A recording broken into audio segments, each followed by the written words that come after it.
Hello everyone, I welcome you all to this lesson. Today I am going to discuss a poem and the name of the poem is The Snare, which is written by James Stephens. In this poem, I will discuss line by line explanations, word meanings, literary devices, theme and moral of the poem. So here I begin. First of all, I will discuss the title of the poem, The Snare, which is written by James Stephens.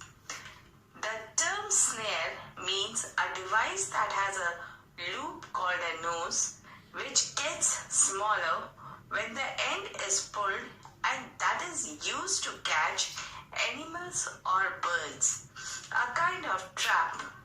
The title itself is quite clear that the poem relates to the catching of some birds or animals. As we all know, children, that animals have hearts that feel, eyes that see, and families to care for, just like you and me. Hence, we should save animals in order to save humanity. Now I will tell you something about the poet James Stephens. James Stephens was an Irish poet. He was born on 9th February 1880 in Dublin, the capital of Ireland, and died on 26th December 1950 in London. Short stories and lyric poems constitute the remainder of his work. He wrote everything in a very impressive way. His book, Crock of Gold, was very popular. Now a brief introduction of the poem, The Snare, which is written by James Stephens. This poem, The Snare, is one of the interesting poems. All sentences in the poem are based on simple present tense. If we look up at the function of the simple present tense, we come to know that simple present tense says something that was true in the past, is true in the present, and will be true in the future. It expresses a habitual, that is, everyday activity, or indicates a situation that exists right now at the moment of speaking. In this poem, the poet hears a sudden cry of pain and comes to know that a rabbit has been trapped or caught in a prey by some hunter. He tries to find him everywhere, but it was all in vain, as the rabbit was not found. The poet expresses his helplessness in finding out the place where the rabbit has been caught, in the snare. He expresses his sympathy for the poor little creature as he searches for it everywhere but is unable to find it. The poet sees the mankind suffering from any woes, but he finds himself unable to offer any help. Now let us start with the first stanza of the poem, and the lines are: I hear a sudden cry of pain, there is a rabbit in a snare. Now I hear the cry again, but I cannot tell you from where. Now the word meanings. The word here means to listen, sudden means unexpected, and snare means a kind of trap used for catching birds or animals. Now the explanation of the first stanza. In this stanza, at the very beginning of the poem, the poet gives the reader a situation, the pain and the suffering found in this world. The poet expresses his grief over man's inability to reach out to the needy and the unfortunate to rescue them from their affliction. The line, I hear a sudden cry of pain.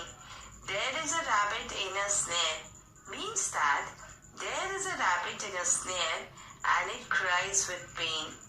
But next the poet says, though it cries aloud, it cannot find the place.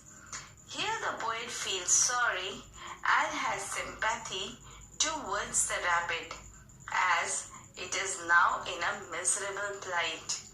Beside this, an admiring attitude is grown in the mind of the reader towards the rabbit by the poet.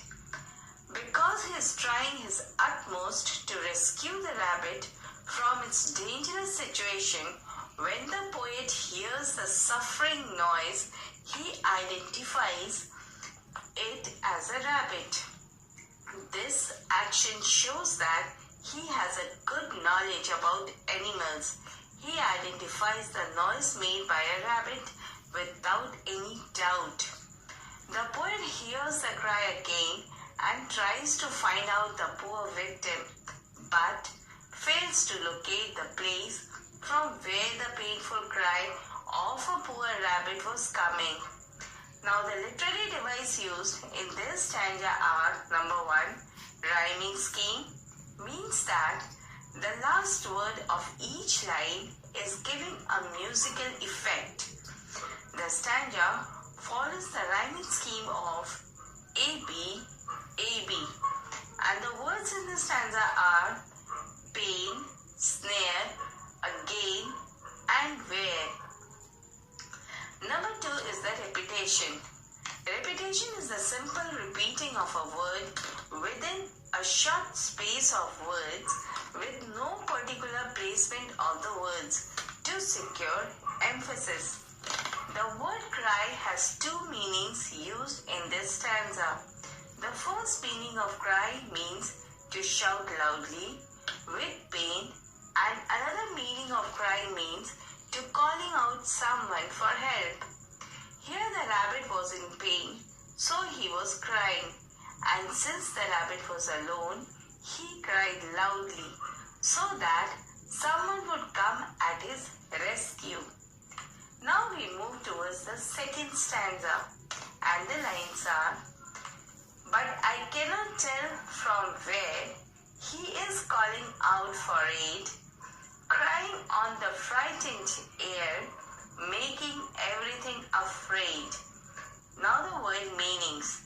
The word aid means help, crying means calling for notice, and the word frightened means scared. Now the explanation of the second stanza. In this stanza, the lines and the words are repeated time and again because poet wants to arouse feelings for all wild animals. The interjection but in the poem serves the purpose of drawing readers' attention to poet's helplessness because he does not find the rabbit. The phrase frightened air means that the cries of the trapped rabbit are creating an atmosphere of fright. The poet is searching for the rabbit because he wants to help him by saving rabbit from the snare. The line making everything afraid means here both the rabbit as well as the poet is afraid. Rabbit is afraid because he is trapped in the snare. Listening to his voice, even all the animals are scared. And not only this, even the poet is also afraid because he is unable to locate the rabbit. The poet here makes the reader to think about the rabbit's courage, though it has almost failed. Now the literary device used in this stanza are: number 1, the rhyming scheme. This stanza follows the rhyming scheme of AB, AB, and the words in the passage are where, aid, air, and afraid. Second one is personification. The poet has personified the rabbit by using he to show and share his sympathy. He tells that rabbit is calling out for aid, even if we cannot understand what is the sound of the rabbit. But the poet describes it as a sound of rabbit who is calling for help. The third poetic device used is visual imagery. The poet creates an image in which he wants the reader to know that a painful sound is calling for aid, that is, for help. The line, crying on frightened air, making everything afraid, tells us that the rabbit is crying in an unhappy situation. The poet describes the unhappy condition as a bad condition, which is quite and terrible. The poet wants us to feel that the unhappy condition exists here. Now the third stanza, and the lines are, making everything afraid, wrinkling up his little face, and he cries again for aid, and I cannot find the place. Now the word meaning. Wrinkling means a crease that is formed out in the skin, especially due to age, worry or fatigue. Here it means it is due to pain, and the word aid means help. Now the explanation. In this stanza, as the poet hears the painful cry of the rabbit again, he struggles hard to find out the place where it is in trouble. He imagines a small face of the rabbit wrinkled up in the severe pain. The rabbit calls again for help, but the poet is unable to discover the animal. The poet feels that the paw of the rabbit is caught up in a trap, and so it is calling out for help. But he is unable to locate the place from where the rabbit is calling. Now the literary device used in this stanza are, number 1, the rhyming scheme. The stanza follows the rhyming scheme of A, B, and the words from the stanza are afraid, face, aid, and help. The second poetic device used is visual imagery.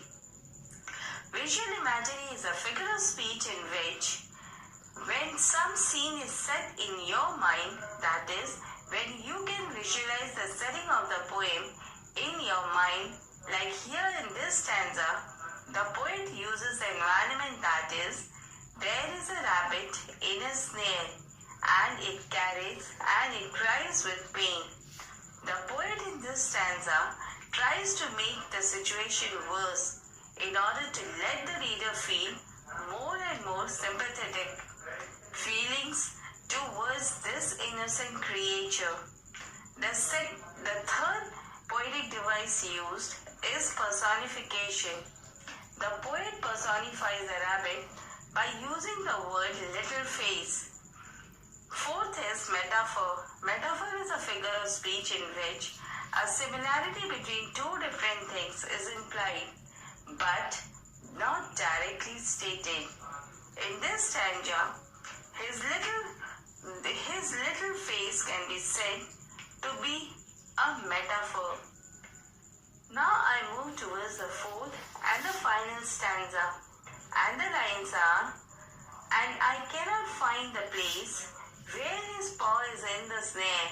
Little one, oh little one, I'm searching everywhere. Now the word meanings.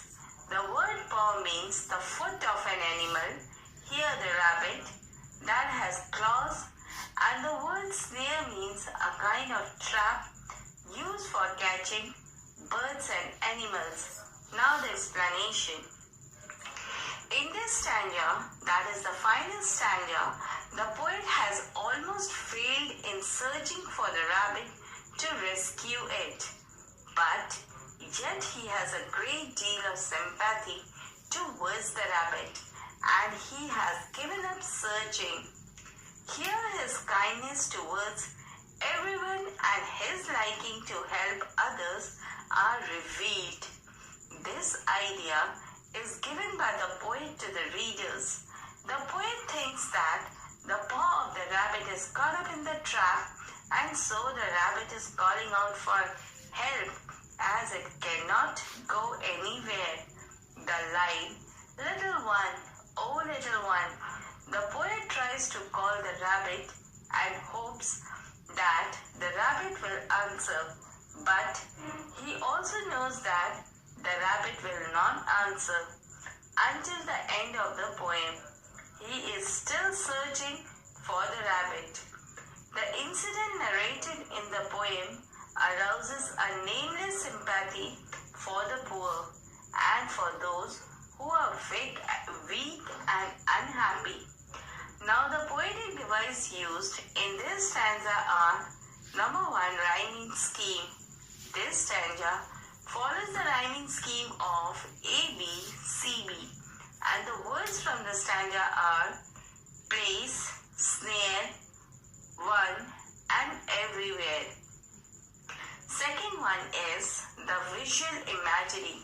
The poet in this stanza has created a visual imagery about the condition when a rabbit is trapped in a snare and is crying out for pain.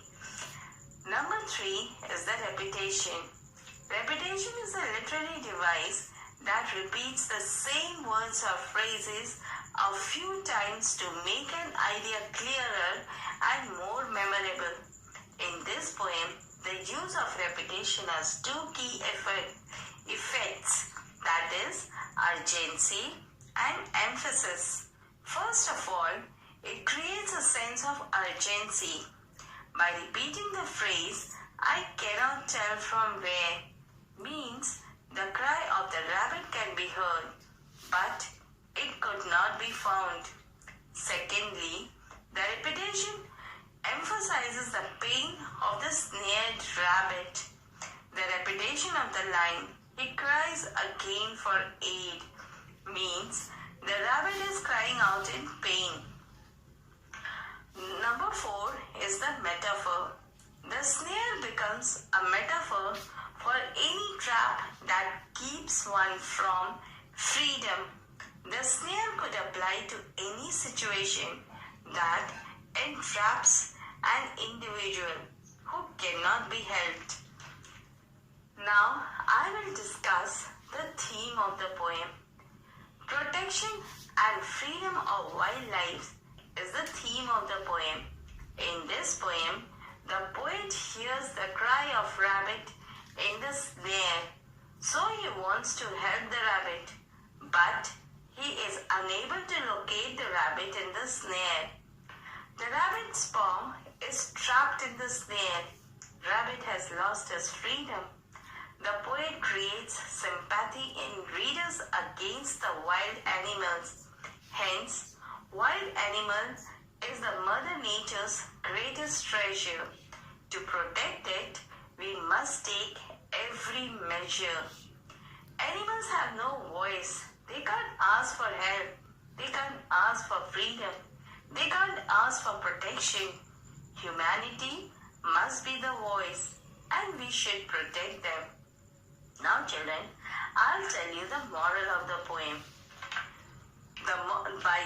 By these lines, the animal's pain is at the forefront of the poem's message.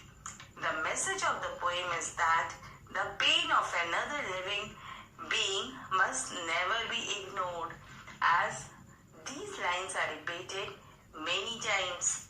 The main moral of the poem is save wildlife. Throughout the poem, the miserable plight of the rabbit caught in a snare is given. It is a man who has placed a trap to catch this innocent creature, and it is a man who is willing to rescue it. The poet says that whether it is a human being or a wild animal, both of them has equal rights to live in this world. and not to be harmed. In order to make such a society, the poet evokes some positive attitudes within the reader throughout the poem. The poet is an animal lover, like anyone's other in the world. Life is as dear to a mute creature as it is to a man. Just as one wants happiness and feels pain, just as one wants to live and not to die, so do other creatures. With this note, I end this lesson. Hope it will help you in your study. Thank you.